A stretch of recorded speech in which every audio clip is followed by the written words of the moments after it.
the word back at home was like, oh my gosh, she's going to make finals. And I was like, well, that was probably as best as I can do this season. Like my husband and I were training lead in Czech Republic, and he actually decked me. So I fell to the ground. This past year, we weren't able to send a coach out to the IFSC events with our athletes due to lack of funding. I'm one of the more competitive competitors out there. We were engaged, quote unquote, for 2 weeks, and then we got married, and then we've been married ever since. Welcome to another episode of the That's Not World Climbing podcast. I'm your host, Ginny, and I'm excited to introduce my guest, Madison Richardson. Madison is a boulder for Team Canada, and you may have seen her YouTube videos with her husband, Zach, on their channel, Richardson's Climbing.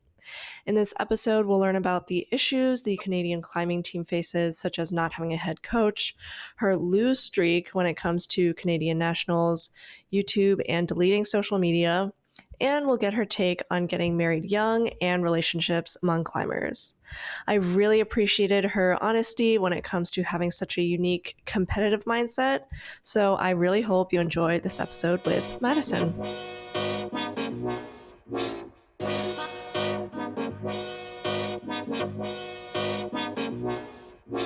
Are you training for any competitions coming up, or do you have any plans for the upcoming few weeks or months? Yeah, well, because of the Olympics, there's a bit of a gap. I'm only doing the World Cup, like the bouldering season this year. I'm a boulder specialist. So I didn't go for the Olympics this past cycle. So I have like a really spaced out season this year. So yeah, all of August is completely free. And then we're training for the like Prague and Seoul World Cups at the end of the year. Oh, is Prague also bouldering? Yeah. Prague and Seoul. I think one of them is like speed as well. I think it's Seoul has speed. I guess it kind of threw me off that they were even having bouldering at the end of the season this year. So no, yeah, I'm super thrown off too. Yeah, it'll be exciting to watch. Is it different for you, having to train for, I guess, the first few World Cups and then you have a long break and then doing it again? Yeah, it's honestly a little bit difficult, mentally, just to be just on all season. Usually the season is April to June, and it's a really short, really quick, super travel intensive couple months. But this year it's you go to World Cup and you come home for a month, you go to another World Cup. And so having to think about performance all year, basically from April to October, is pretty crazy. And I'm definitely ready for it to be done. I would have liked to be done 2 months ago. It's honestly really hard to maintain. You're thinking about not getting injured, and I'm not getting better at climbing. I'm just kind of staying level. It's kind of just mentally, I'm ready to start improving for next season, but I have to finish this season. So it's difficult. So did this August time, well, and also most of July too, did that not really feel like a break or a training season? Yeah, I had a bit of a heavier workload in July, just because we had 2 months to prepare or 2.5, almost 3 months to prepare between Innsbruck and Prague. Innsbruck was end of June and Prague is end of September. So there was a good couple months there to get some actual training in, opposed to just kind of really low volume stuff that I usually do. So yeah, July was pretty intense on working out, but it's still nowhere near the intensity I have coming right into an off season. So it definitely doesn't feel the same.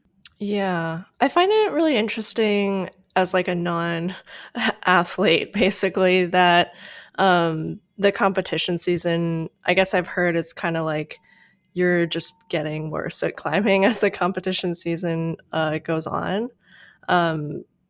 Yeah, what's that like? Because I think a lot of people just don't realize that's what happens. No, yeah, absolutely. It was actually interesting. The first World Cup of the season was my career best result. It was 7th place, and I was really psyched.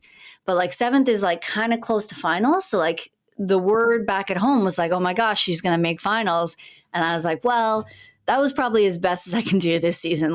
The first one is you're ready, you're trained up, you're your mind is fresh, you're motivated, you go and do it. And then, you have a month off, and then, okay, another one, let's try again. Okay, another month. And yeah, it does go down. So the expectation was really high, just in terms of my community around me. and myself, I guess. But it's definitely really hard to top the earlier season results. Hmm. Interesting. I mean, I guess you would think that everyone else would also be dealing with that same issue. So, in that way, is it kind of just like who's better at maintaining this state of awfulness, like as For long as they sure. can? Yeah, I mean, this season was a bit of like an outlier. I'm sure it'll be kind of like this going forward now that the Olympics is a thing. But not everyone was training for the same thing all season. Like I was just going for the circuit. So every World Cup was like my priority, whereas other people were trying to like peak in, the towards July and August for the Olympics. And some people were skipping World Cups and like trying to peak all over the place. And I was just trying to like peak and then stay there. And I guess there were a couple people in my boat, but I feel like a lot of people were going for the OQS Olympic series. So I was a little bit alone. There weren't many people doing exactly what I was doing. But I'm just so not into lead that I just couldn't bring myself to do it. Okay, gotcha. I actually had a question about lead. Well, I'll get into it after. So yeah, in general, how did you get into climbing and competing? Yeah, it's probably a similar story to most people. You have a local climbing gym, and then there's like a kids program. You get into that. For me, it was my stepdad was the first person in the family to get into climbing, and he dragged the stepchildren out and the whole family. Once he gets into something, he just like really gets into it. So he brings everyone down with him, trying to like get them into his hobbies. So it took me actually quite a few months to get to the gym. I was not interested in it at all. I mostly didn't like the idea of being like pretty bad at something compared to him. I was only 10 at the time, but I really liked being in my comfort zone and things that like, I'm used to.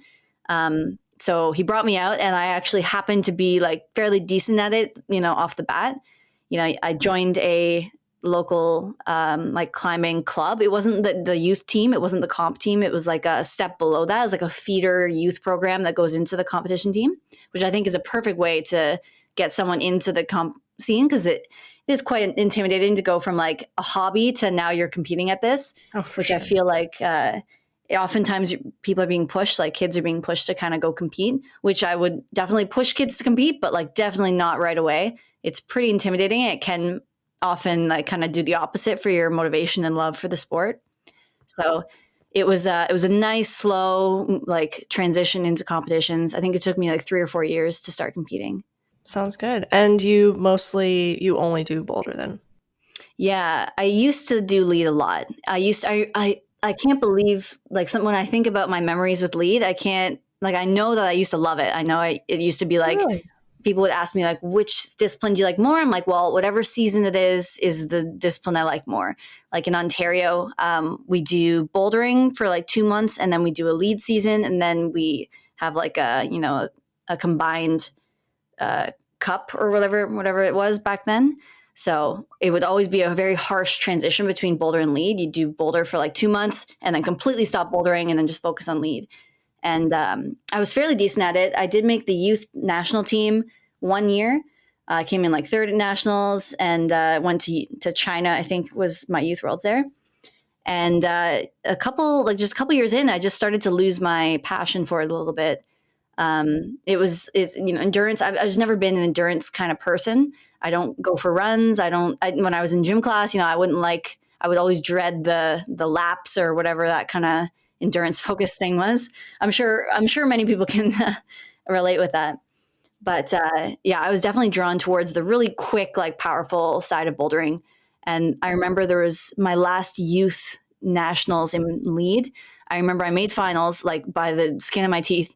And I looked up at the final boulder right before I was about to do it. And the thought in my head was like, I don't want to do this. That looks really tiring. This does not look like a good time. I'm not excited to do this final. Like And final lead route? yeah, like the final route in the competition. So yeah, that was just like a very clear like that can't be my mindset if I'm trying to do like compete. Like I can't be dreading what I'm about to do. So that was like a clear sign I need to probably stop doing lead and focus on what I'm actually still enjoying, which was bouldering. Yeah, so looking at the past competitions you've been to on the IFSC page. I saw that it was mostly boulder, but I think you actually did do one lead competition in the senior circuit of Yeah.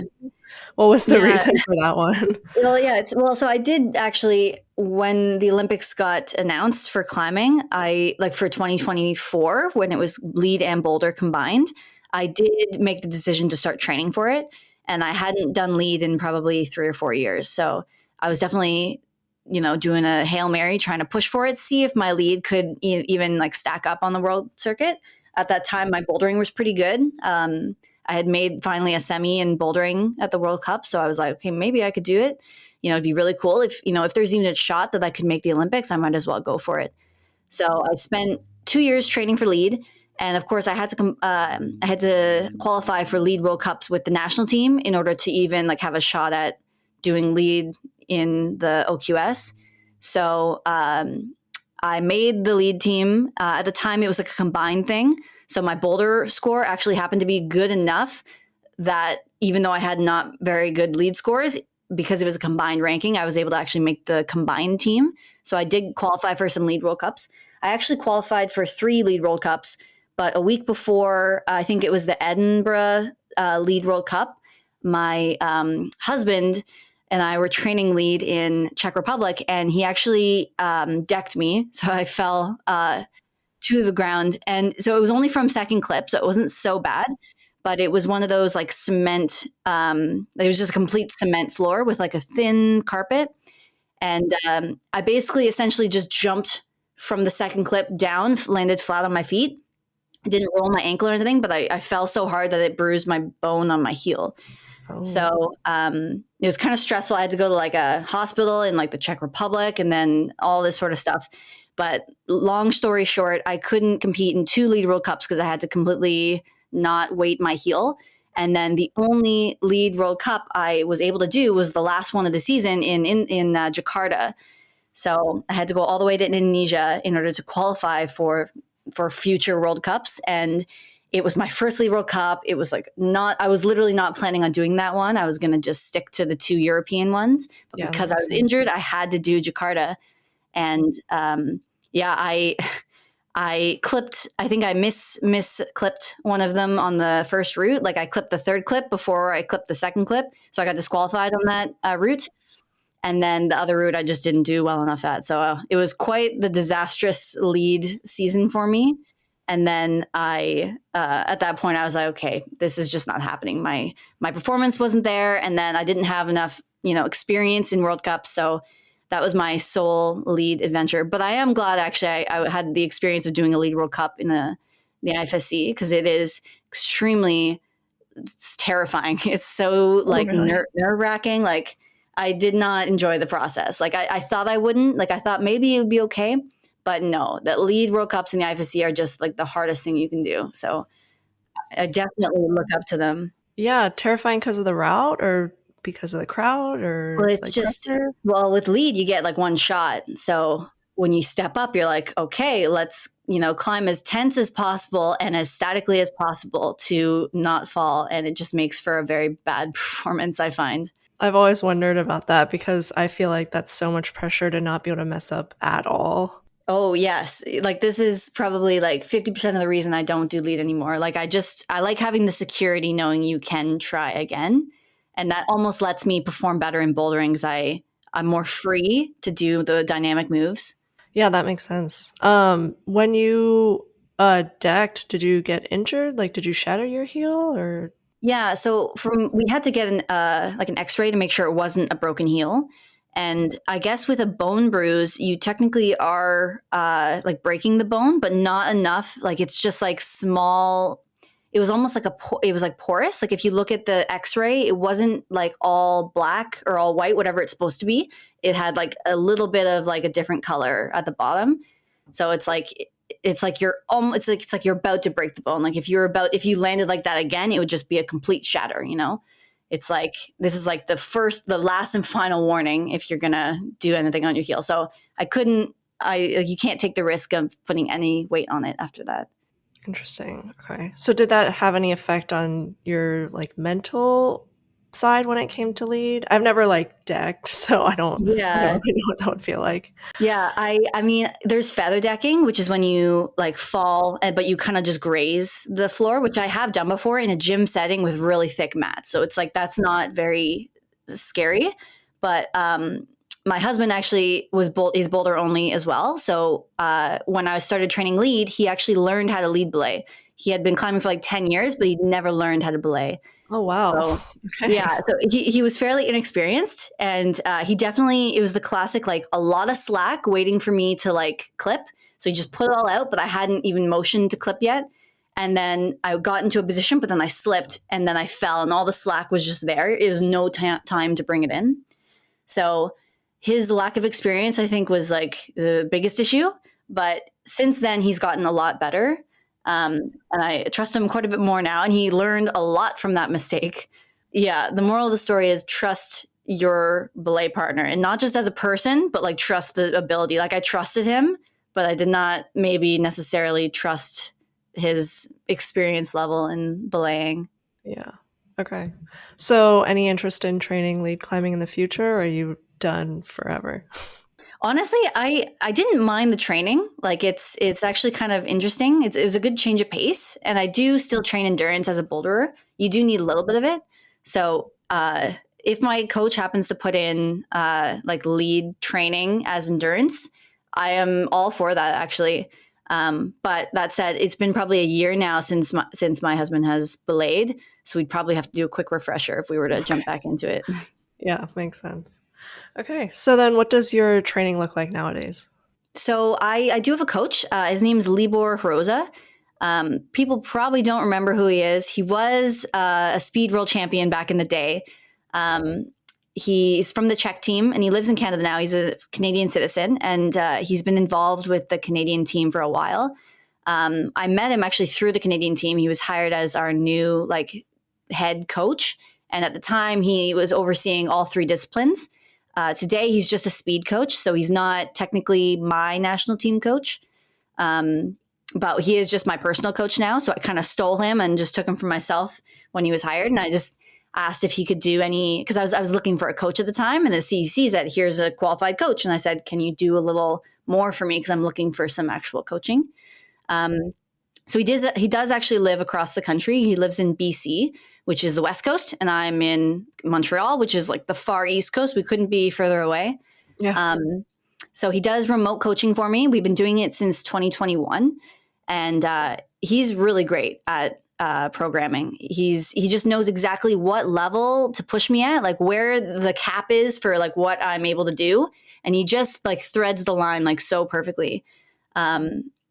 It's a lot of endurance, I'd say, like when it comes to the off season. Like fitness is like the whole goal. You basically don't climb as much as you do off the wall training and conditioning, which is great. That's totally my mindset. I think I've deprioritized climbing a lot in my training. Just over the years, I've kind of tried to build like a good base of strength and conditioning, and then I kind of flip to the performance side during certain times of the year, or kind of in certain years of my whole climbing career. It's kind of a long-term approach that I've had to it. Just since I was a kid, the first thing was like, you got to get strong. So at the expense of my like climbing and technique development, I just got really strong. And then I was able to flip the switch and do more of the technique side with already a good base of strength. So my coach Libor really has the same kind of philosophy. So yeah, off season's all about getting strong, and then on season / maybe like 2-3 months out, it's all about like climbing. So we almost do like 20 to 80 in the on season of off the wall conditioning to climbing. I wonder if that's something I should try. I've never tried like just getting strong and like not climbing at all, but interesting. I think I would hate that though. I don't know if I could handle doing that. I was gonna say this is kind of like the like pro athlete side of it. It's like taking the bit of the fun out of it in exchange for a little bit of performance enhancement. I mean, if it would work, I would consider it. Yeah, I mean, I probably will. Yeah. Interesting. Okay. And so you and your husband Zach have been moving around a little bit. You lived in Germany last year, and now you're both back in Canada, in Montreal. What was the purpose of both of these moves? Yeah, so we were from the Toronto area. He's from Burlington. I'm from like KW Kitchener. So they're fairly smaller areas. And in Ontario, the climbing scene is pretty, I don't want to say bad. It's a little bit underdeveloped, let's say that. The gyms are pretty spaced out, like few and far between. If you want to kind of go to a couple different gyms in a day, it's going to be quite the trek. And you'll have to have a car, probably. Um, in denser cities like Montreal, for example, it's like all the gyms are really close to each other. So it does get it's a lot easier to get the volume in, the exposure to different kind of moves, which is pretty essential.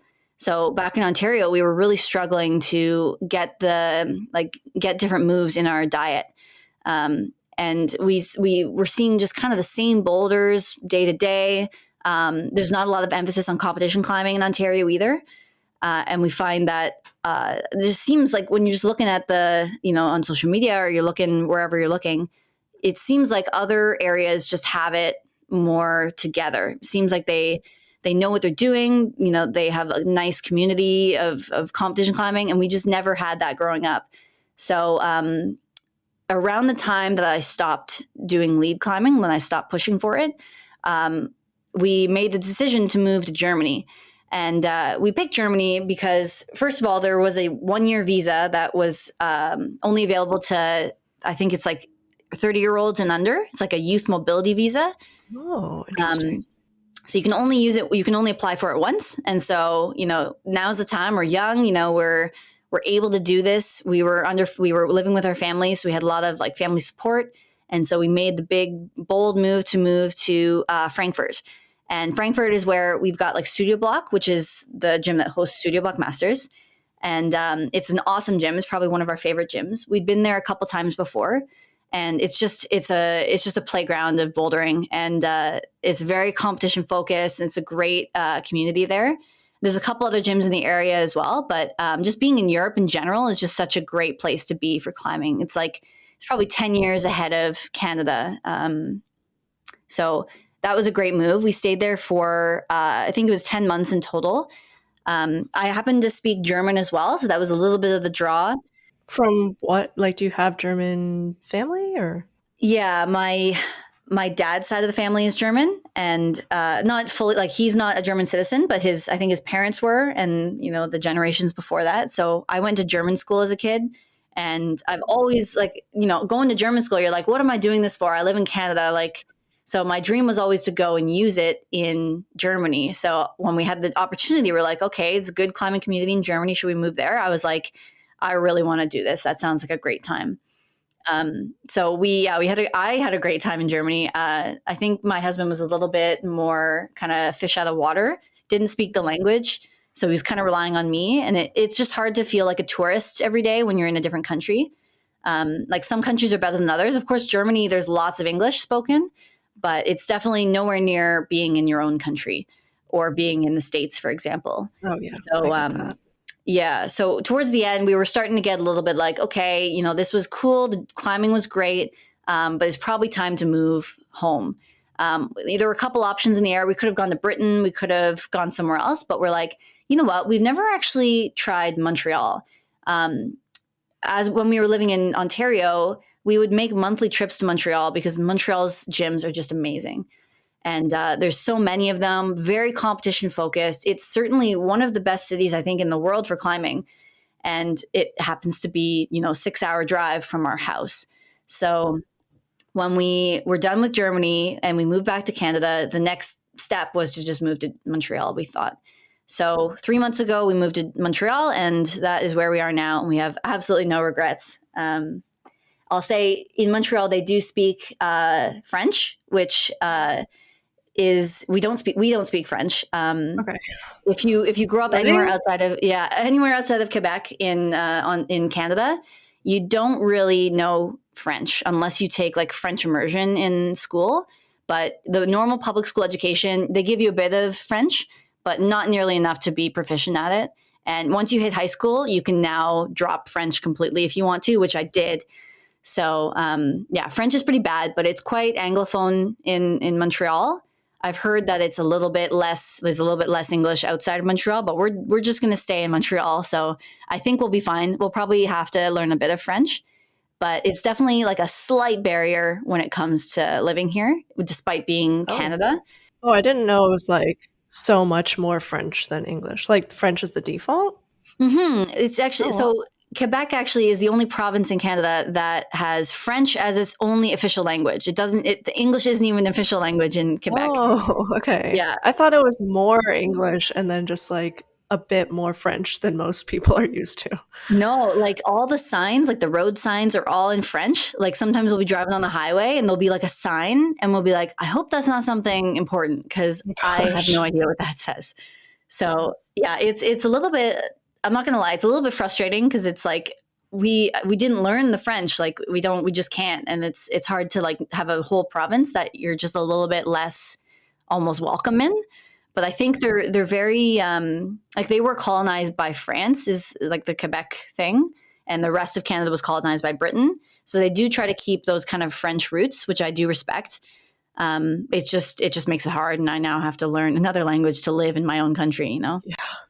Yeah, geez, that's rough. But yeah, so let's get into Canada climbing in general.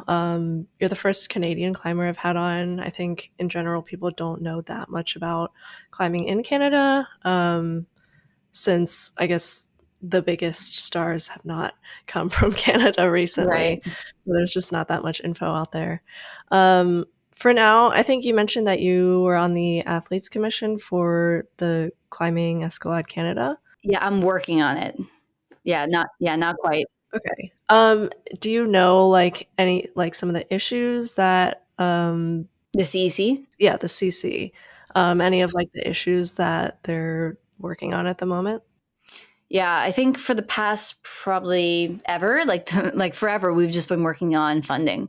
I think that's our biggest thing. We try to optimize as much as we can with our funding constraints. But I think that's just the elephant in the room with any topic we ever have to talk about. Um, this past year, we weren't able to send a coach out to the IFSC events with our athletes due to lack of funding. And I think potentially lack of like we didn't maybe find an applicant. I'm not sure if that's the case, but I know it was definitely funding related. And we don't pay our athletes. We don't cover accommodation costs or flights, and it's that's just been the status quo forever. And it's hard to talk to other countries knowing that they're getting paid to go to the World Cups, and I just feel like that's the dream. When in reality, for a lot of countries, it's like the status quo. So it's definitely a bit of an uphill battle when it comes to climbing in Canada. It's just so underdeveloped, and we don't have a Canadian shoe brand. We don't have as many Canadian based brands that are in the climbing scene other than Arc'teryx. Um, but yeah, it's a definite struggle.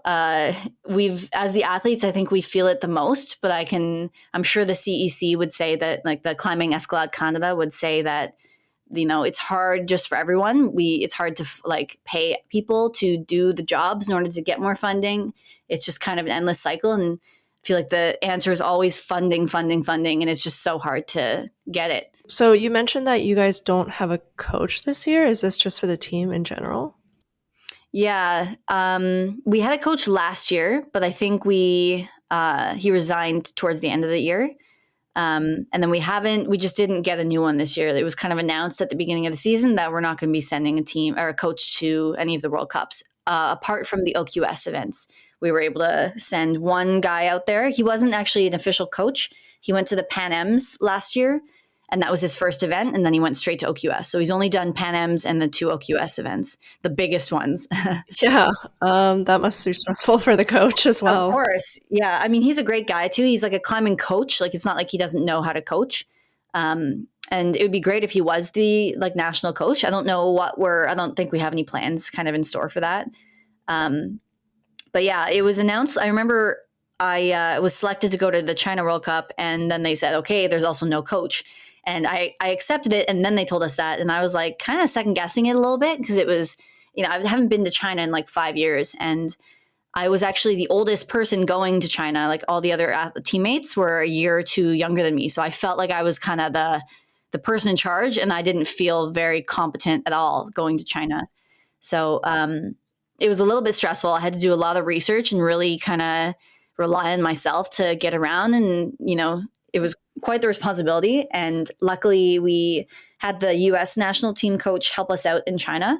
He, yeah, he grabbed our bibs. He told us whatever from the technical meeting. He like set me a boulder in the semi isolation zone. So that was great. He was great. But then I guess as the season went on, I think he was focusing on OQS, and then we kind of lost our US coach help. And so some athletes stepped up and started going to the technical meetings for the team. We had one athlete that was injured that was just showing up to support his brother, is Victor Beaudrand. And he went to the technical meetings for us, and he would like text us updates and all that sort of stuff. So he was amazing. But it is kind of it's almost like unifying us as a team, because we kind of have to step up for ourselves and support each other a little bit more than when we had a coach. So I actually don't really mind it. But at the same time, it can be stressful when there's actually like important appeals to be done or things to really navigate. But when it's like smooth sailing, it's not so bad. Okay. Yeah, I guess I didn't realize like what kind of what kind of roles the coach takes on. Like when I think about a coach, I just think like, oh, someone who helps you with training or someone who helps you with your technique or things like that, rather than all of the little logistical things that it sounds like a coach was working through for the Canadian team. Yeah, I'd say probably don't take the Canadian team definition of a coach as like the general coach role Okay. in teams. I don't have a great understanding of what other teams are doing. I know the US coach a little bit better, and I know he's a bit more involved in like the actual training part. But for us in the Canadian team, like as long as I've been on the team, our coach position has really just been he would run kind of training camps in Canada, and that would be all we'd see of him other than the World Cups. And then we wouldn't get any programming specifically from the coach. It would be kind of personal coaches or our own like our own coaching of ourselves. But yeah, it is more of like an administrative task when it comes to World Cups, like going to the technical meeting, getting the bibs, hearing the rules, asking questions, and then at the actual event, like just going into ISO with us, making sure we know where we're going, checking the running order kind of list, and then going out, watching us climb, noting down our scores so that in case there's an appeal, he or she can go and file that with the IFSC. So then does the Canada team train together much at all? You like maybe have some training camps, but not that much? Yeah, well, so our funding has kind of taken a dip in the last couple of years. So we used to do lots of training camps. Probably, I think we did like twice or three times in a year. We'd have our selection event, and then we'd have a training camp or two throughout the season. In the past, we've also had training camps between World Cups in certain countries, because we're all just kind of, if it's the same kind of group of people going from one World Cup to the other, and then there's like a week between, we'll just throw a training camp in there. So we've definitely done it a lot more than we've done it this past year, because we've been we just haven't had the funding for it. And the World Cups have also been really spaced out. So the in between World Cup training camps are like non-existent. Even if we had the funding for it, it's just like no one's sticking around after a World Cup. We just go home because it's expensive to have accommodation costs, but they're also just so far apart that it's not feasible. But yeah, Canada is a really, really big country. And the States is too, but I think the difference is the National Training Center. We don't really have one gym or one city that we kind of call athletes to. Montreal is obviously, I think, one of the best gym cities in Canada, and some people just naturally live here. But Zach and I, my husband, have been the only ones to really make the move to Montreal for training. There's been no other national team athletes that have done that. There's been one, Victor Beaudrand, who moved from Salt Lake City to Montreal a couple of years ago for school and for climbing, I'm assuming. But yeah, it's really hard to get together with national team athletes, especially when they live in BC, and like the cost to go from like you have to take a whole flight to get over to train with them. So unless the CEC could fund us more to come together for a training camp, it's really not in the cards unless they live in the same city as you. Yeah, because BC would be like the other place where there's a lot of climbers, right? Like that's where the outdoor climbing is as well, like Squamish and stuff. Exactly. Yeah. So that's where Sean and Alannah lived and competed and trained. And then the McNamee twins are there as well. And we have Becca Frangos out west. Like there's a whole bunch of people out there. And then it feels like you're either in BC or you're in either Ontario or Quebec. So every once in a while, some athletes from Ontario will drive up to Montreal, but it won't be for more than a weekend. And oftentimes, just because we've never really hung out together, we don't really know each other that well either. So oftentimes they'll come up, but they'll just kind of do their own thing, or we happen to run into them in the gym. We don't really climb together anyway. So it's really tough. We're starting to make friends, I think, in Montreal, just me and Zach specifically, which I've never really made friends in the past on the national team, just because of the geography and just naturally, it just hasn't really happened. But when you just live in the same area as someone for a couple months, you just start to see them more often, then you get to know them more, and it just happens naturally. And I think in the past, the CEC has tried to almost like force it a little bit. Not in like an aggressive way, but more like, hey, we're going to host like a friendship camp, and they'll call it friendship camp. And then they'll say, okay, make friends. And we just feel like, this isn't really how friendship works. Like you kind of need to like go about it naturally. So I think for us, I've now finally realized what natural national team friendships are like, and it's really awesome. But it's hard to get everyone on board when we don't see each other enough. Yeah, I think proximity is like one of the main drivers of friendship, just For sure. in general. Yeah, it's a shame that there's just so much like nothingness in between in Canada, I guess. Yeah, so we've got 13 provinces and territories in total, and I think only like 8 or 7 of them are actually registered provinces with the CEC. So like Saskatchewan, for example, I'm pretty sure Saskatchewan is one of the ones in between. There's Alberta, Saskatchewan, and Manitoba are all between Ontario and BC. And Alberta is definitely a big player in the CEC, but the Manitoba and Saskatchewan are very few athletes there, and it's a huge amount of area. So like you got to really jump all the way over those 2 provinces if you want to go connect with some other athletes. Yeah, that definitely makes it rough. So makes a lot of sense.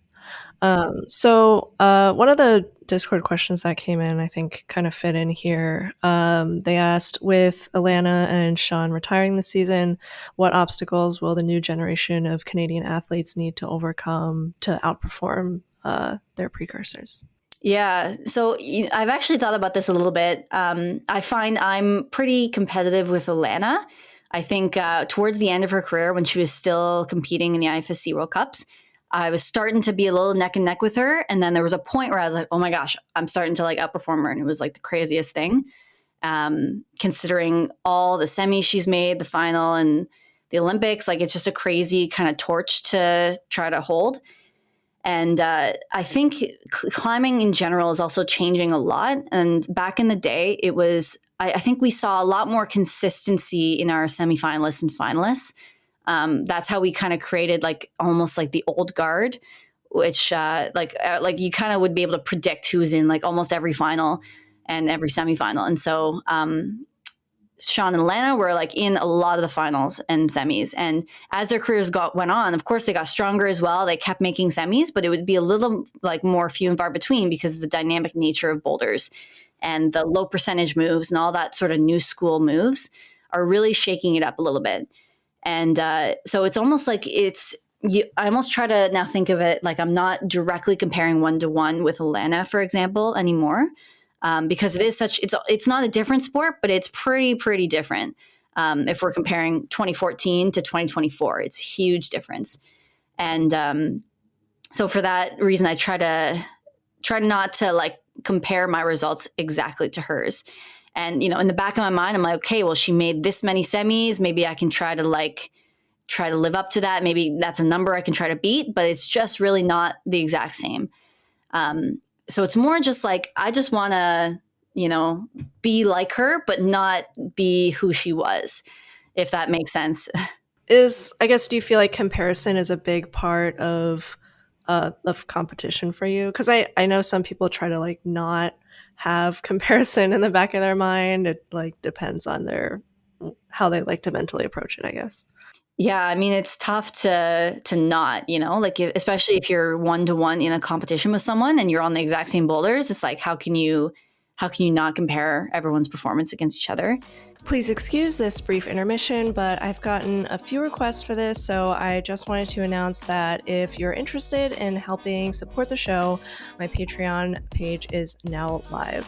Some perks include ad-free, interruption-free episodes, deleted scenes, prioritized guest questions, or the ability to submit video questions, an enamel pin shipped to you after 2 months of membership, and much more to come. The proceeds go back into the podcast to help me break even, and they help improve the experience of the guests. If you'd like to support the podcast non-monetarily, liking, commenting, and sharing helps a great deal as well. Back to the show. And especially climbing is an individual sport. So it's like you're like, it's just you. Like, even being on a national team doesn't mean quite as much as it would on like a team sport where it is a team. Like the national team in Canada is really just a bunch of Canadians competing against each other now, not in Canada, but in a different country. So yeah, you definitely compare against the Canadians more. Like I compare against the Canadians more than anyone else. There's a couple people I'm now like kind of chasing and kind of have my eye on in the World Cup circuit as someone that I think, like, athletes that perform similarly to me, like maybe someone I can kind of chase and be motivated by. But I find that the most difficult competition is definitely the national level, because we're all kind of vying for the like fame, the support and admiration, I guess, of our country. So you kind of want to be like the country favorite, I think, is what we're all trying to go for. And it's hard to just have all this stuff flying around. Like, I'm trying to compete in World Cups and do my best there, but I'm also trying to like do well nationally and like keep going with the people that I've grown up with competing against. So yeah, like competition, like it's good and it's bad and it just is ever present and it's hard to ignore. And I think just you kind of got to go day by day and case by case, like event by event, like trying not to let it be the negative over the positive. So the comparison kind of fuels you in a way. Yeah, as long as it doesn't go too far. I find like with nationals specifically, national finals, like trying to win nationals is a very difficult task, and I think it has the most pressure of any competition I go to. Interesting. Like World Cups are great, and I've seen lots of success in World Cups, but nationals, I've never actually won nationals. And I've made finals 7 years in a row now, and I've made the podium 6 years in a row, and it's starting to be very frustrating. And like I said, like we're all kind of vying for the best in Canada like title, and I just feel like, my World Cup results aside, I feel like I've never really punched that ticket. I've never really like found that success, and I think for a lot of athletes now, it's like at the national team level, that is like a tick box you have to like check off at some point in your career. And so the pressure when it comes down to finals at nationals is humongous. And it's become kind of a competition I dread a little bit at times, especially given my history at the event. But this year it's in Montreal, which is awesome because it's a bit more comfortable, know the gym and know the community. But at the same time, it could be more pressure because, my whole peer group is there and the community's there. But I don't know how I'm going to approach nationals this year. But I know my mindset has been way too hyper comparison focused and competition focused at nationals. And I need to find a way to put that aside and just focus on climbing itself. Okay, well, best of luck to you at that nationals, and Thank you. hopefully you can find maybe like I don't know, one of those mental coaches maybe that can help you push through. Honestly, I think that is probably the next step. Yeah. Well, good luck to you there. So moving on to, I guess, like your social media and YouTube side of things. Well, I guess lack of social media. Right. You mentioned that you've been off of social media since you were 18 to focus on training. Did you have social media before then? Like you Or like, did you super have social media where you were on it all the time and you like found it super distracting? Yeah, I was a super social media kind of person. It's actually the more years that go by, the more I start to forget what it really was like. I remember when I first quit, it was a big change in my life because it was all consuming. It was in my head. It was like in the training room. Like it was everywhere.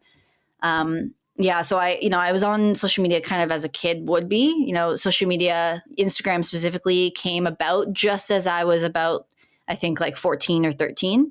So it was right exactly when I should have joined it, and that's when it became a thing. So it was like all the rage. Everyone joined it. So I did as well, and it was only when I started seeing some success in climbing that it started turning into a bigger thing in my life. It never used to be. It was always just chatting with friends, posting random photos that no one cares about.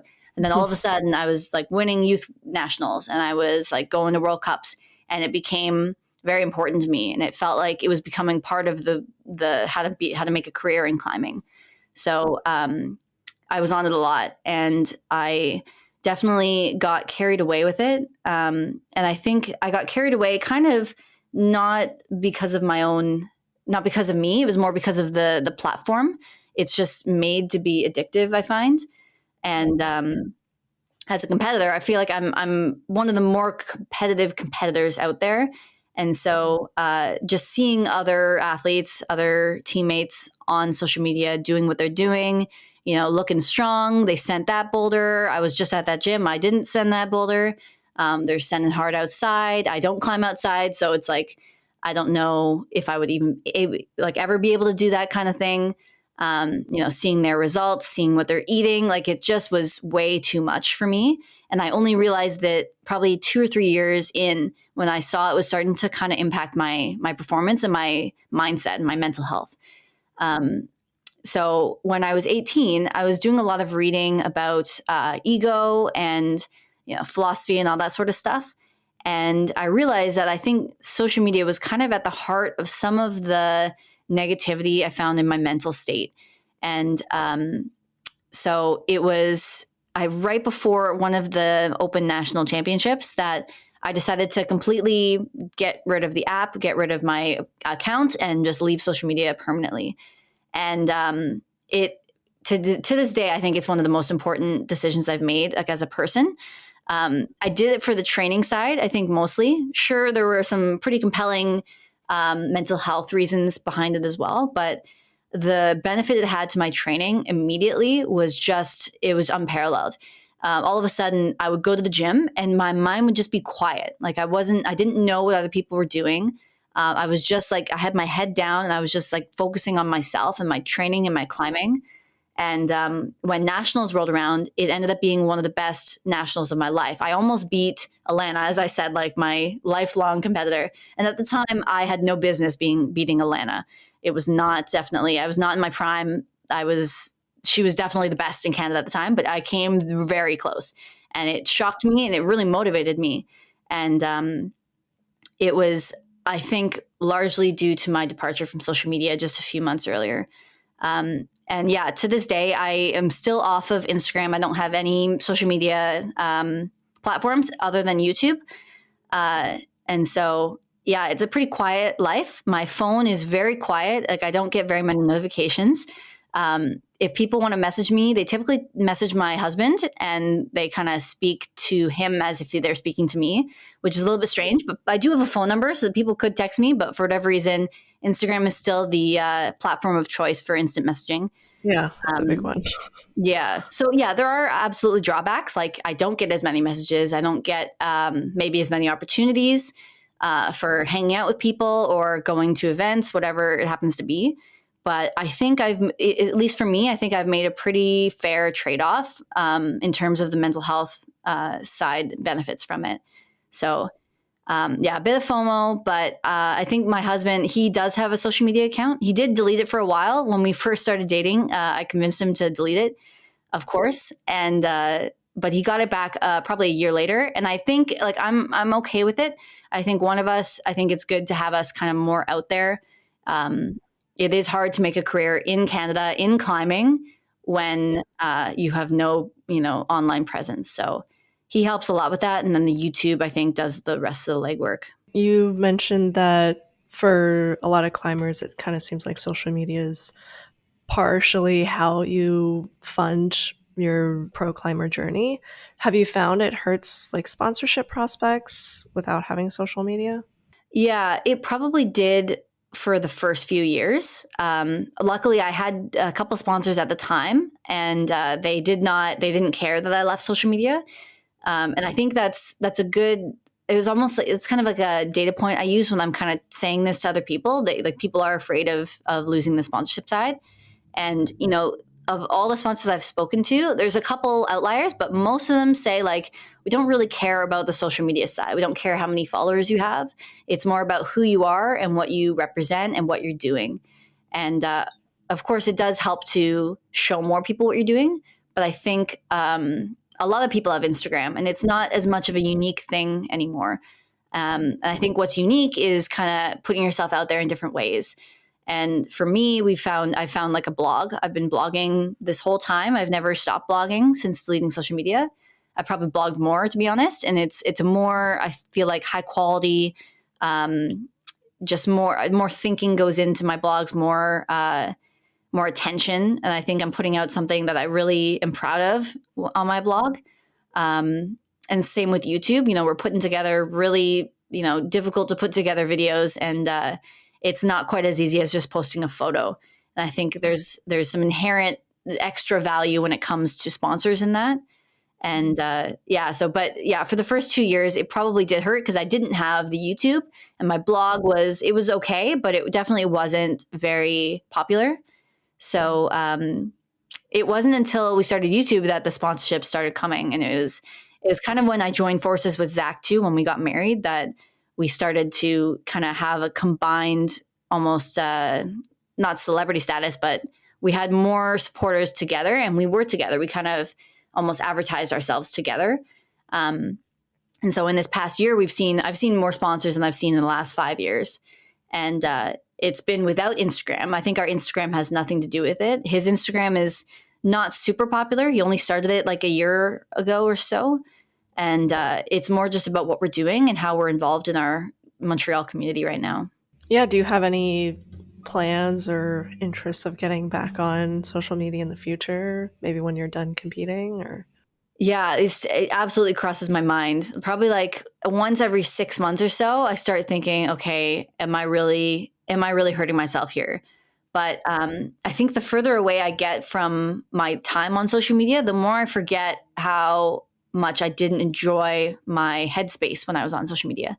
So I have a blog post on, like an article on my blog that kind of tells my whole story about how I went from social media to deleting it.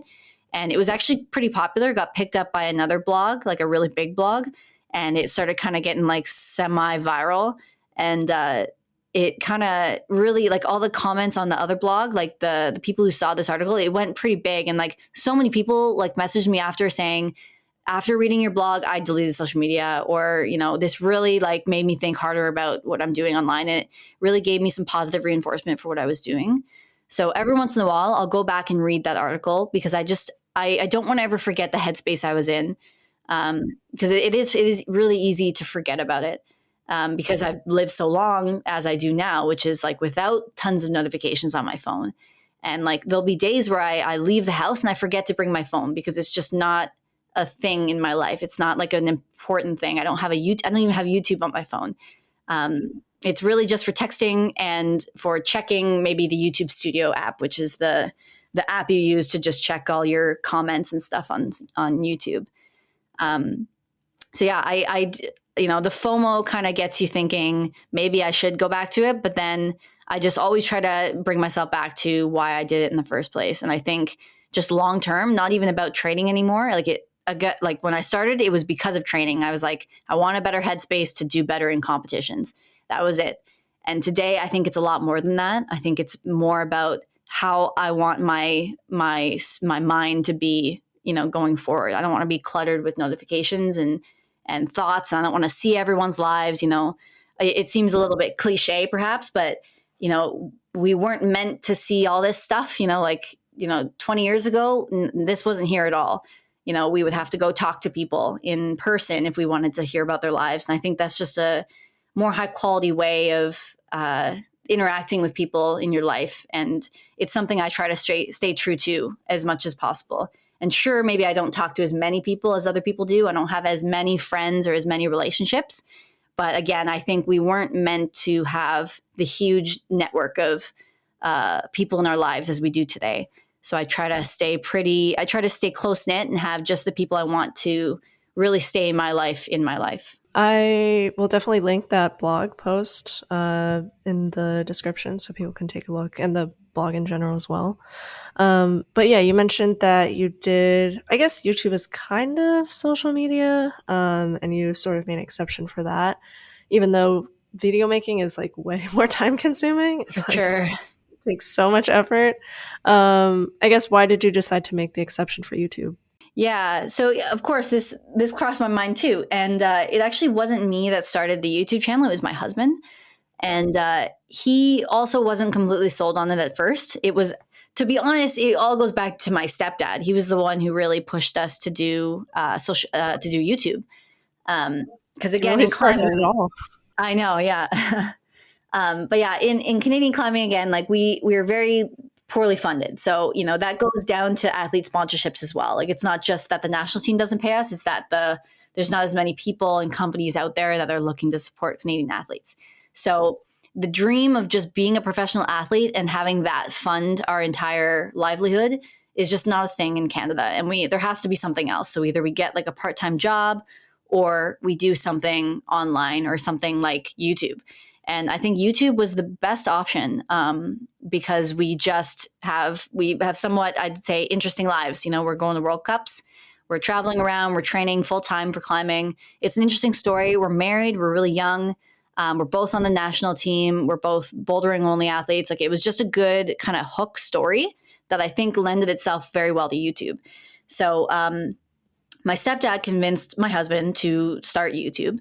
And at first, his plan was to record every single training session he does, like just film it all, and then kind of voice it over, kind of like a YouTube, like a video game streaming, kind of like Twitch, but for climbing training. So true to his word, he did exactly that. I think he spent like 2 months preparing for a North American Cup, and he filmed every single training session he did, and he talked about it, and he posted it every single day. We did daily videos back then.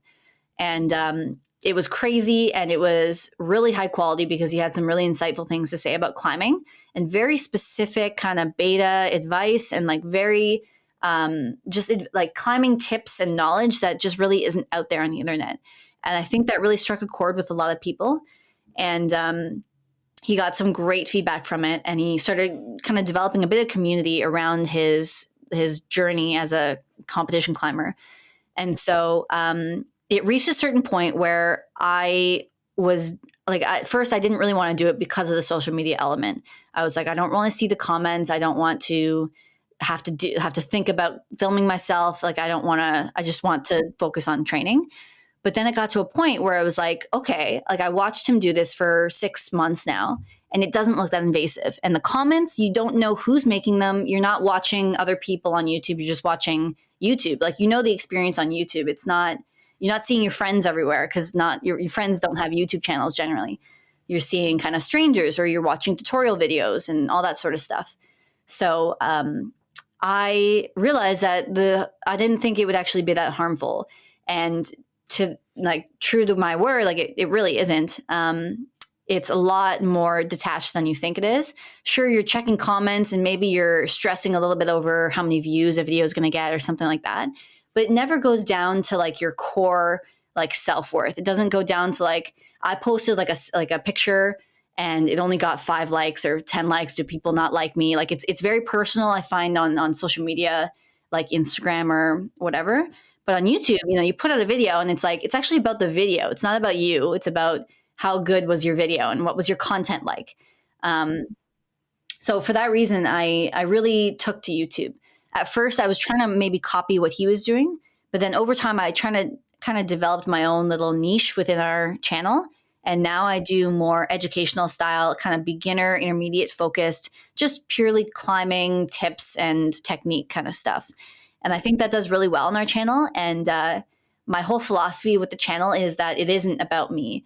So I don't introduce myself typically in my videos. I just get straight to the content. There was one video that did really well. It was just me going through almost every footwork kind of technique I could think of. So I took a notebook because I like being analog. So I took a notebook and I just wrote down every single footwork thing I could think of. So like switching feet, stemming, all that sort of stuff. And then I made a video about it. And I didn't introduce myself. It was just like within 10 seconds, we're already talking about footwork. And it did really well. And I was able to stay really far away from it. The comments were about the content, not me. Whereas Zach has a bit more personality in his because he's talking about his day. He's talking about how he feels on the wall. And so comments are very like, great job, Zach. Like you can do it, all that sort of stuff, or like asking him questions about his life. The questions on mine are about the content, and I love it. But yeah, it is. We're at the point now where it does feel like a job, like kind of a side thing, and it's great because we're starting to get income from it, and we're starting to fuel our pro climbing adventures. It's not what I thought of when I thought of being a professional climber. I thought I would be just climbing, and I didn't have to worry about anything else. But the realities of just life say that that's just not how it works. So I'm actually really happy on YouTube, and I think this is something that I'll be able to sustain. Like we will be able to sustain. Like as soon as we're done competing, when our career is over, we just have this like waiting for us. So yeah, it's been a really awesome journey, and I would definitely recommend YouTube, like creating on YouTube, to everyone. Like I think it's just a great way to give out more high quality, just like down to earth, better content, I find.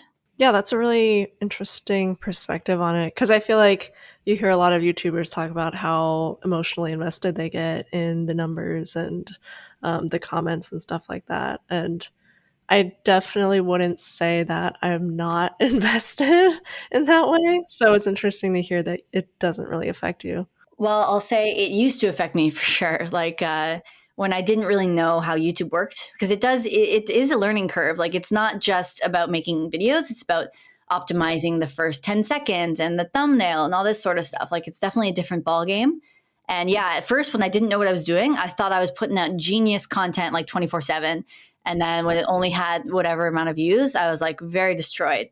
But then it only took me a few months to realize that it's almost like competing. You go to a comp and you don't do well, and you don't just take that as like I tried my best and that's just it. And like no, you just go back to the gym and you try and train and you figure out a different approach. So that's exactly what I did with YouTube. I would just take a badly performing video and just say, okay, what didn't work? What do I need to learn? What is the next step? What's the next video? Okay. So getting into your personal life a little bit, you mentioned that you got married super young. And I think some people on the Discord are also familiar with that. One person said that it still feels illegal for anyone born after the year 2000 to be married, which I totally agree with. I mean, I'm not that old. I'm not surrounded by many people who are married.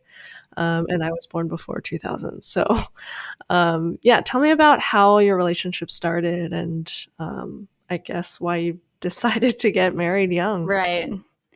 Yeah. So Zach was always on the national team. Like, you're a youth climber, you make the national team for the first year, and then you've got all your little youth national teammates.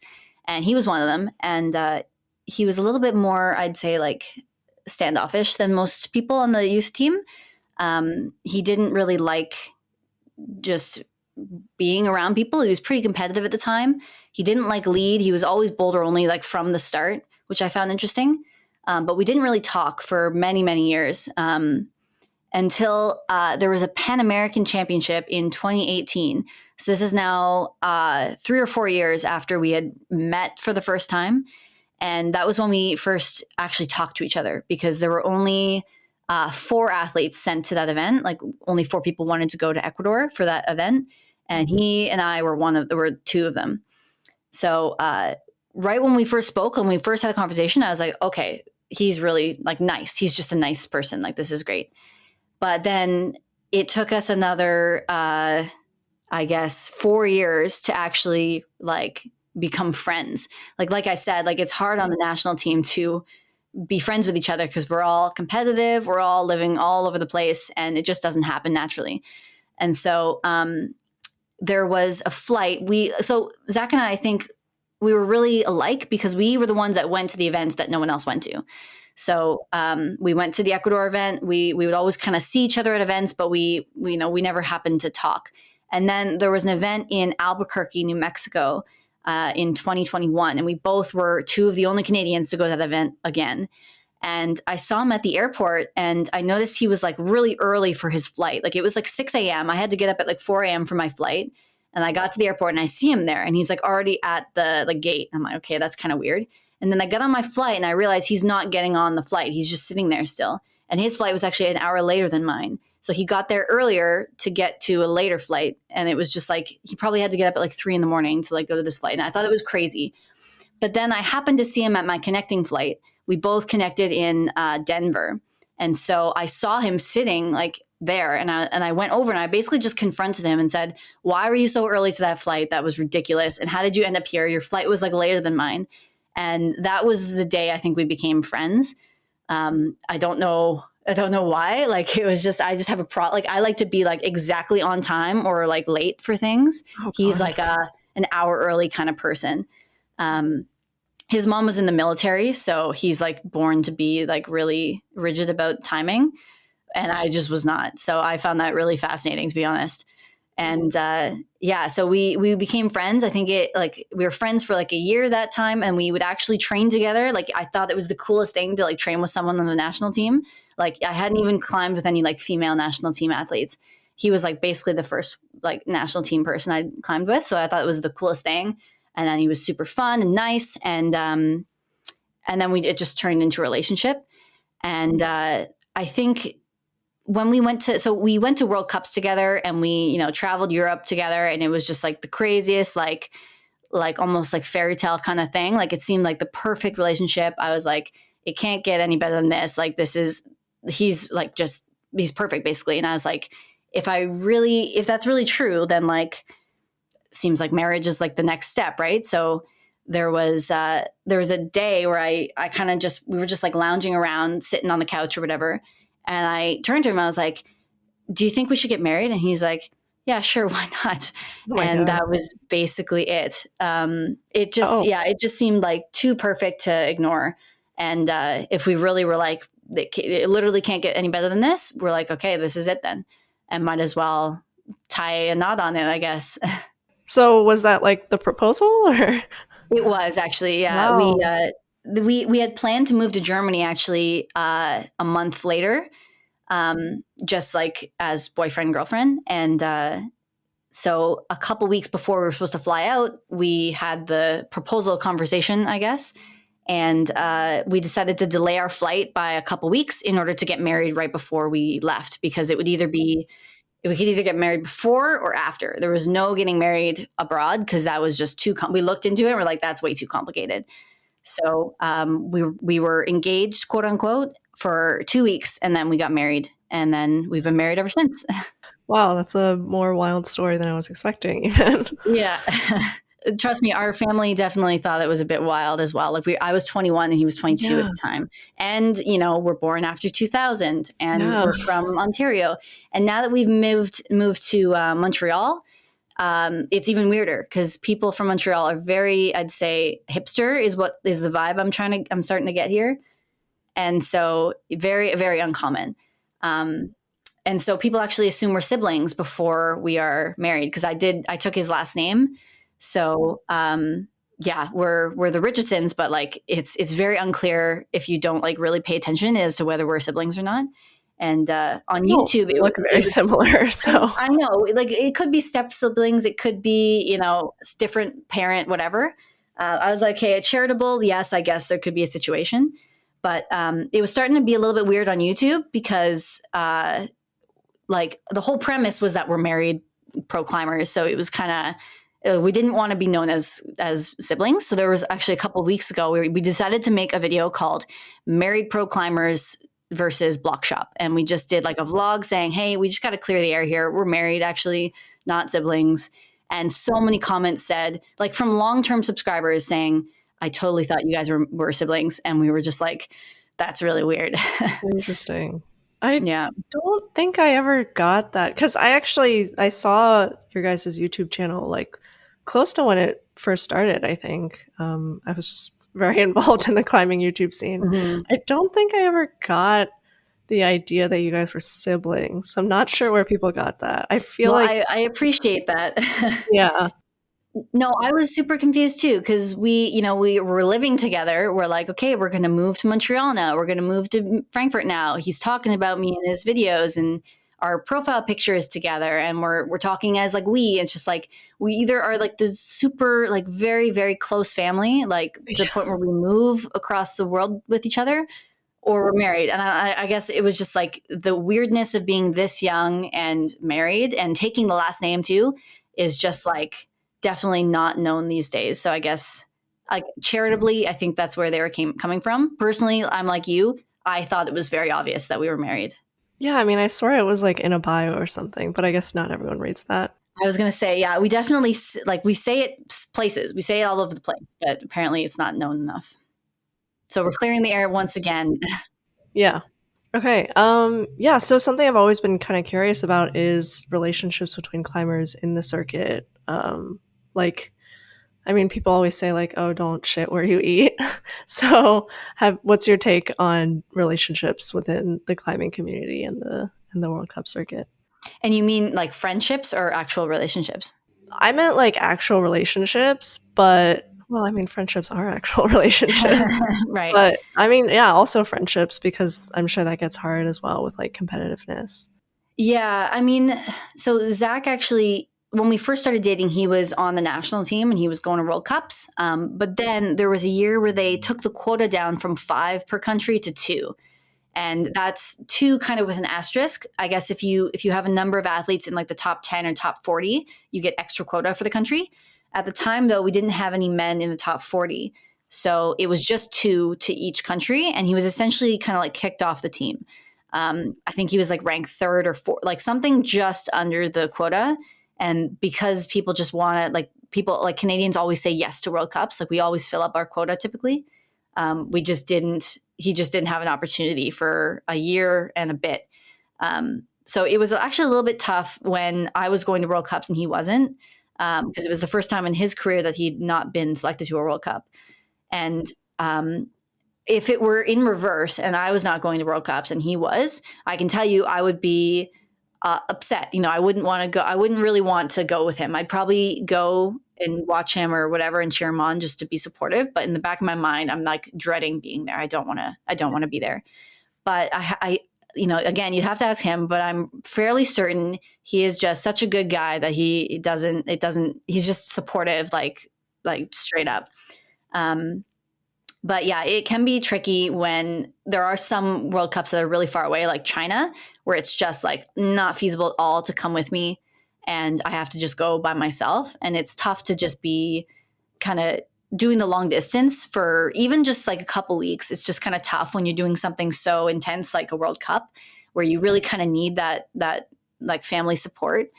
And the team is great. I've got lots of friends on the national team, the Canadian team, but we don't see each other very often. So it does feel a little bit lonely being on the World Cup circuit without a coach, with just a few teammates. And then because he wasn't on the national team, there was a point where he had to do qualifying events in the States, which are North American Cups that qualify you for the national team in Canada. And then I was doing World Cups at the same time. So last year, we didn't see each other for a whole month. And I did 2 World Cups in that time, and he did a couple events, and it was pretty crazy and not very enjoyable. So just even a month of not seeing him was pretty bad. But I know that, if you're in a relationship with someone that is on a different national team than you, it's probably even worse. And I commend those people for going through that, but I don't wish it on myself. Like it sounds like just difficult. It just sounds difficult. But if there is someone that's just like really like you really stick it out for this person, then definitely go for it. But yeah, no, not my cup of tea for sure. Were you ever concerned about like, oh, if we broke up, we'll see each other at the national team and like Well, competitions? yeah, breaking up really has never crossed my mind. Like Okay, we got nice. married immediately because I was like, this is definitely it. Um, so yeah, I wish I like that isn't. I've actually never thought about that before. Oh, okay, that's Um, awesome. yeah, I like to think that I would just be. I'm always just so focused on the climbing that I'm sure it would be fine. Um, but yeah, no, this is the first time I'm totally considering that. So it doesn't sound very nice Don't though. think Like about it. You don't need to think yeah, about it. no. Okay. Have you ever like felt competitive against Zach? I mean, you said you're a very competitive person, so Yeah, no, absolutely. He's won nationals twice, and so that's just like all. Like that's like for me, that's like enough said. Like it's like, man, I've done a lot on the World Cup circuit, but I haven't done what I really want to do, which is win nationals. And he's done it twice, and he did it last year. And last year, I actually came in third, which was a little bit harder. Like I typically come in second, to be honest, and then I came in third even, and it's like, okay, I'm getting further away from this, and he came in first that year. And it was like really like it's also added pressure because we're trying to do like a double win. Like we've never double won something. And so we're like, okay, we're going to nationals. We're both in finals. We've both got really good odds. This is it. And then he wins and I don't win. And then it's just like, that was really rough. I'd say it probably added to the sting of that competition a little bit that he did win it. But at the same time, he's in the men's side. So it's like, we're not directly competing against each other ever. So it's not that bad. That said, though, I do train with him from time to time, and he is a lot stronger than me. And not even just stronger, but just like he's just really good at rock climbing. And sure, I'm better at him than a few things. Like I'm probably a little better at slab. There's a couple technical things like here and there, but as a whole, it's hard to train with him because he is quite a bit better than me, probably like a grade or two higher. So I am constantly chasing him and I'm constantly comparing myself against him when I really shouldn't be. And I should kind of like just take it as like this really good climber I have the opportunity to climb with and just learn from him and watch him and just be all that. But I'm still working on letting go of that a little bit. And it's difficult. It's because we are just we're doing the same thing. We're going for the same goals and we're both trying to be really good at competition climbing, and he's just a little bit better at the thing I'm really trying hard to be really good at.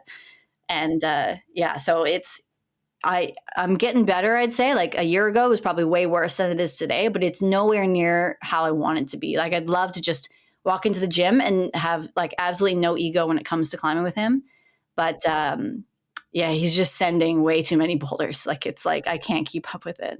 I mean, at least with general climbing, you can just justify it as like, oh, he's a lot stronger.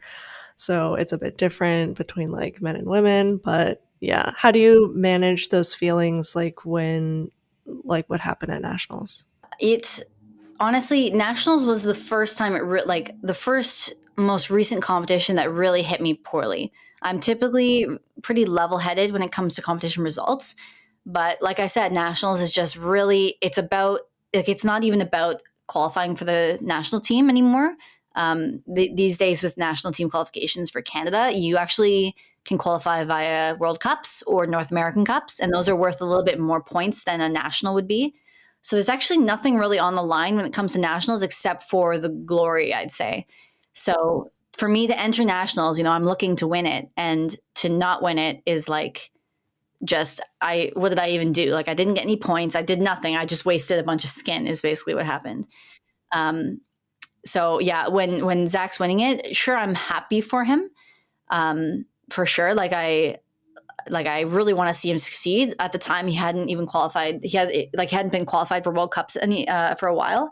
So I'm definitely rooting for him to go to World Cups. That's absolutely. I would never want him to not make the team. That's terrible. But yeah, nationals honestly is just a different story than everything. Like I feel like I'm super supportive, and it's not like I'm not supportive of nationals. It's just like it's nationals is like it's like about me, I guess. Like it's just like I'm really concerned about myself when it comes to nationals because I'm really trying to prove something to myself. And the kind of stuff that's going on around me, like Zach's performance at nationals, is just like it doesn't really factor in as much, and it's hard for me to see him achieve what I've always wanted to achieve. but then at the same time, he's kind of seeing me achieve what he wants to achieve. So it's like he seems to be dealing with it well, whereas I'm like just really focused on like one specific placement at one comp, and it's like super stressful. So nationals aside, I'd say I'm very supportive of his career, and his successes are my successes, and I think we both know what we're like. We both know how much we're putting into this kind of the training and all that.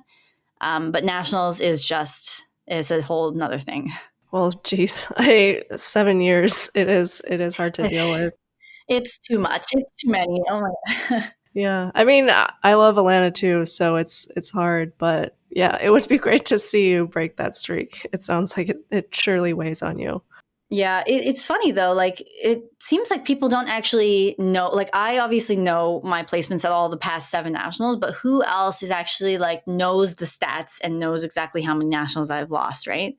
Like I was talking to a setter at Beta Block the other day, and actually no, he was talking to someone else, and then that girl told me what they were talking about, and he said, "Oh yeah, it's so nice that Maddie shows up to nationals every year, and like, and she's always winning." And then my friend, because she knows I've been like venting about nationals for however long. She was like, "Oh well, like Maddie's never actually won." He actually didn't know that. He actually like didn't assume that. And I think that conversation really, I think about it from time to time. She told me about this like a month ago or maybe 2 months ago. And I think about it a lot because it makes me feel a lot better because it's like, I do feel like I'm almost like failing publicly. Like I'm like I'm losing nationals in front of everyone, in front of the country. When in fact, making the podium is not a bad result. Like that is very hard to achieve in and of itself. And Yeah. I think I really need to step back and realize, okay, I'm on the podium every year. Like, come on, like this is not, I'm not failing at nationals every year. And it does still look like success because that is success. Like, there's a reason first, second, and third are all up on a little podium. It's like these are all great results. Yeah, I mean, I was gonna say like it's not really losing to get on the podium. Like I'm pretty Yeah, sure anything on absolutely. the podium is a win. Yeah. So yeah, it's definitely better. But he only said this. I wish he said this to me like 4 years ago, and then I could really take the stress off of it and realize that I'm doing great, and I just need to like keep doing me. Um, but yeah, it's interesting for sure. Yeah, I mean, I definitely get like the competitive vibe. Does Alannah know that you kind of have this like mortal enemy type deal going on? She definitely does. Okay. Yeah. Um, so we never really spoke like friend to friend, like personal kind of her entire career. I was always looking up to her. And then one day I started um, performing well in World Cups. And then all of a sudden it was like kind of a peer to peer relationship that at least from my perspective, it kind of turned into. And just the whole while, we just never really connected. And I think it's because like I am very competitive. So I was never looking to like make friends, I guess. And it was always about just like, she's someone to look up to and to like strive to be. And, I always had the most respect for her. And I never, I don't think she ever knew that maybe, or maybe I never said it. And maybe it didn't come across in just the way I present myself. I'm very, I don't smile when I compete, I'm like very focused, and that's just how I am. I wish I was one of the people like Alannah that just like smiles all the time and is like super psyched to send the boulder. But in my mind, sending one boulder doesn't mean you win. So I'm like, I'm not going to celebrate yet. Um, but recently, actually, she spent some time in Montreal. Like I randomly showed up to the gym to climb with Babette, one of the other national team members, and she was just there. And we ended up spending we climbed together that day and then the next day. And this was the first time we'd ever climbed together. And this was right before her final IFSC event, which was a little bit unfortunate. Like I wish this kind of happened maybe 3 years ago. Um, but we finally, I think we talked a little bit more, and I feel a lot better about our relationship. And I think the problem was definitely just communication. Like we just never really clicked, and we never tried to be friends or just be anything close to just like chummy. We were just kind of on the same team, and she does her thing and she has her friends and I've got mine. But we finally connected, and it was really nice. And I told her, like, I remember I hugged her goodbye because I probably wouldn't see her for a while because she was about to retire. And I was like, I said to her, I'm like, I wish we did this 3 years ago, but I'm glad we had the chance to like hang out finally. and she was like coaching me through a boulder, and like it was all good. But yeah, it was pretty tense for a few years there, and there was nothing. There was never like we never said anything to each other or did anything like mean. It was just kind of like a vibe, and so I'm really happy with the way we left it off, at least. Awesome. Well, that's really great to hear. Yeah, so I think that is a good place to end those. We can get into a couple of the Discord questions, and then I think that'll be a good place to end it. Awesome. So, the first Discord question, what do you think about the current field of Canadian comp climbing women compared to other nations that you could train with? Yeah, I mean, I don't like. We're super strong. We are strong. I love I love climbing with the Canadian women. They really push me. And it might not look like they are neck and neck with me if you look at World Cup results, but they absolutely are. And I think World Cups are just very difficult. And I think mentally, above all else, they are just mentally like hard to compete at your absolute best at. And I think that's the main separator between me and the Canadian female team is like I just have learned how to be confident and calm at World Cups. And it is, I almost found it by accident, and I can't really explain why and why I feel like more at ease at World Cups. But I feel like I'm able to perform like at my peak at these events, and they don't quite have that mindset. But the field, I think we've got a great team that we have going to World Cups. And it's just a matter of like when they're able to like prove to themselves that they can compete and do as well as I am doing. And not to say that I'm like a perfect World Cup climber, but we definitely are all very, very good at climbing. And it's honestly, it's part of the reason I haven't won nationals. Like it is actually a difficult field. And I guess other national teams, it's hard to say. I think it like from the outside, Team Germany, for example, looks like they've got a really great group of girls that are just crushing it. And same with Japan. Like most countries, it looks like they've got a couple people.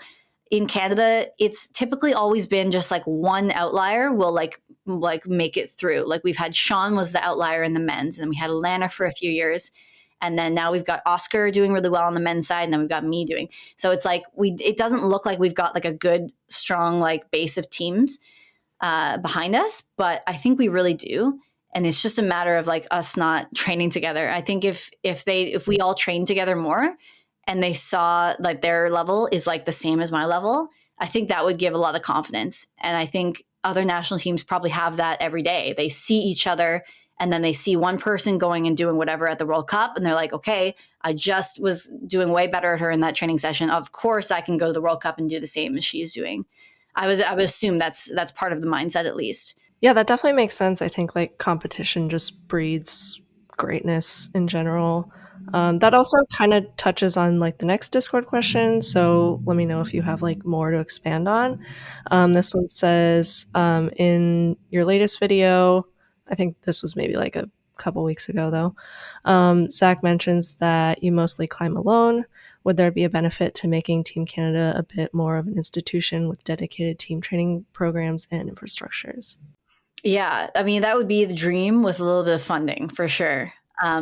We did actually establish a national training center in the Richmond Oval in Vancouver a couple years ago, but we kind of just said that it was a national training center, and then we didn't really do anything about it. I think everyone on the national team probably has like entrance to that gym, but it's not really a good bouldering gym. I'd say it's a great lead gym. It's probably the best lead gym in the country, but the bouldering is not really where it needs to be. So yeah, that would be nice, but we are such a big country. So you're asking, you'd have to move. We would have to move to that location. And without funding, it's just really hard to justify something like that, to like uproot your life to just go be with other national team athletes when, down to its core, we don't even have like a really good national program. Like we don't have training camps. We don't have a coach. Like it's like a lot of stars need to align for this to happen. But I think it is the absolute next best step for Canada in terms of like upping the level of our national team. I think, funding aside, organization aside, like when we are talking about like how do we improve the national team, I think that's absolutely what needs to happen. And we're almost starting to do it organically in Montreal. We're missing a few Ontario people and a couple BC people, but for the most part, we've got a good chunk of the national team here in Montreal. So it would be great, like very cost effective, if we just if CEC just said, all right, Montreal is it, try to be here as much as possible. And, if in the future we're like, okay, we can give you housing when you're here, that would be amazing. And with the array of climbing gyms and just climbing together all the time, I think the confidence will go up for the whole team. And it would just be like amazing. I think we'd see huge results on the World Cup circuit, but it seems like we're a few years away from that for sure. Yeah, it seems like getting all the climbers together would probably help a whole bunch. I know, like, for me at least, when I'm climbing with people who climb harder than me or like just as hard as me, it fuels me a lot more than if I'm just by myself or if I'm already like doing the best. Because I'm just like, I don't know, maybe I have no like internal motivation. But, okay, cool. I think that's all the questions I had. Is there any like last words that you want to get out there? Like drama aside and like funding aside, I love being in Canada. I like representing Canada. I don't want you to think that like I hate the CEC or whatever else, or I don't like Alannah. Like I enjoy everything. I love that Montreal's got a great scene. I'm only here to kind of prop up Canada and like push us to get even further. And I think, I think just leading by example and just being more involved in the community and like really getting the athletes together and like proving that we're all really a solid country for climbing and we can really push this and achieve our dreams. I think that's the way to look at it. Awesome. And that's a great statement to end on. So yeah, thank you so much for joining me. Oh, anything you want to shout out or let people know where they can find you if they have more questions? Yeah, so our YouTube channel is just Richardson's Climbing. Our website is also Richardson's Climbing. And my husband's Instagram account is Richardson's Climbing. So you can just check out any of those things. Yeah, I'll link those all in the description. Cool. Thank you so much for joining me. And it was amazing to talk to you. All right. Thank you. Thank you so much for making it to the end of the podcast. Don't forget to like and subscribe if you enjoyed. Otherwise, you are a super fake climber.